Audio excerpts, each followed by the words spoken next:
Tu disais que les prize money étaient assez importants. Aujourd'hui, tu as gagné 7 700 000 $ de prize pour le moment sur le circuit. Je voyais que les quelques dernières années, bon, à part 2020 qui est un peu tronqué, tu un peu plus d'1 million de prize par an, ce qui est une coquette somme. Et le choix de Malte, c'est clairement fiscal parce que tu sais que la carrière est courte et que tu n'as pas envie de trop te faire saigner par les impôts. Ou c'était quoi le parti pris? Alors, le parti pris, c'est que moi, je suis originaire de là-bas. Le nom Manarino, ça vient de Malte. Ok. Voilà, j'avais des racines là-bas. Et puis, ça faisait quelques années que je passais pratiquement plus de temps en France, quoi. J'étais tout le temps. Je passe 45 semaines de l'année à l'étranger. Et voilà, j'avais envie de partir, d'aller dans un endroit où il faisait beau, où je pouvais m'entraîner, qui n'était pas trop loin de la France Ouais. et où éventuellement ma famille pourrait voyager pour voilà, prendre des vacances de temps en temps.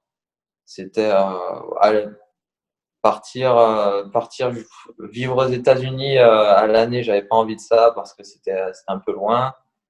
Partir à Dubaï, c'était un peu loin aussi, j'avais pas forcément envie. Et puis voilà, je trouve que Malte, c'est un bon compromis. J'aime bien être là-bas, j'aime bien le climat, j'aime bien les gens, la vie est tranquille. Ça, voilà, c'est assez paisible, c'est un peu à mon image. Du coup, voilà, j'aime bien ça. Et puis voilà, ça me permet d'avoir un petit coin à moi tranquille. Et voilà, après, les prize money, ce qu'il faut pas oublier, c'est en tant que joueur de tennis, on se fait souvent raser à la source. Hein.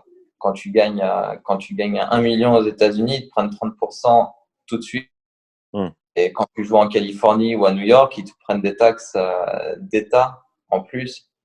Du coup, je crois en Californie, ça peut monter jusqu'à en tout, tu peux, c'est 37,5% d'impôts. Donc, c'est vrai que les prize money ont l'air énormes à chaque fois, mais c'est pas forcément ce qu'on touche. Et puis après, on a un staff. Hein, Ouais.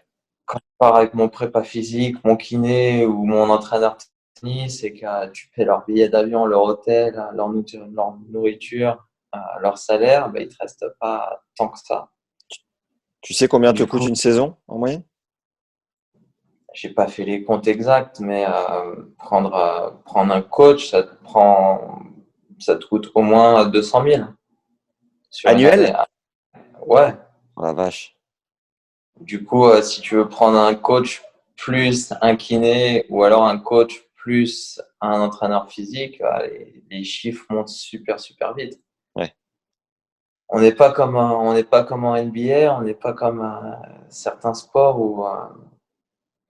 où les salaires sont énormes et puis où eux, voilà, ils ont la chance d'avoir aucun frais lié au staff. Hmm.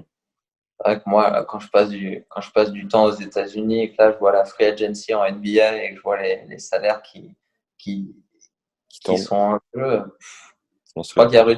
il y a Rudy Gobert qui a signé hier il a signé une extension de 5 ans pour combien? 205 millions.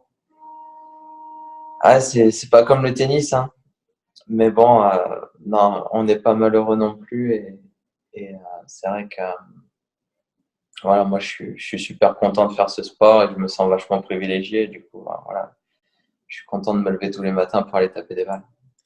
Les tout meilleurs, enfin, peut-être une vingtaine de joueurs ou même plus, ont des minimums garantis dans les tournois. Je crois que Roger et Rafa, ou même Djoko, négocient plus d'1 million sur certains tournois pour se déplacer. Est-ce que toi, tu t'en as aussi ou pas?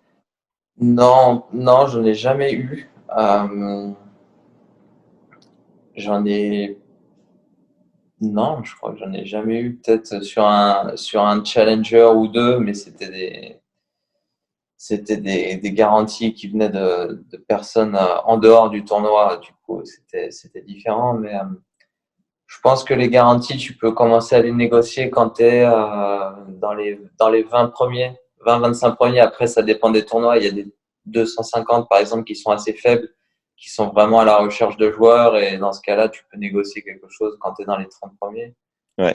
Mais non, en fait, ce qui est assez étonnant, c'est que finalement, quand tu es très bien classé, bah, les différences sont énormes parce que tu gagnes beaucoup plus de prize money, tu gagnes beaucoup plus en contrat publicitaire et tu peux gagner beaucoup plus avec les garanties en tournoi.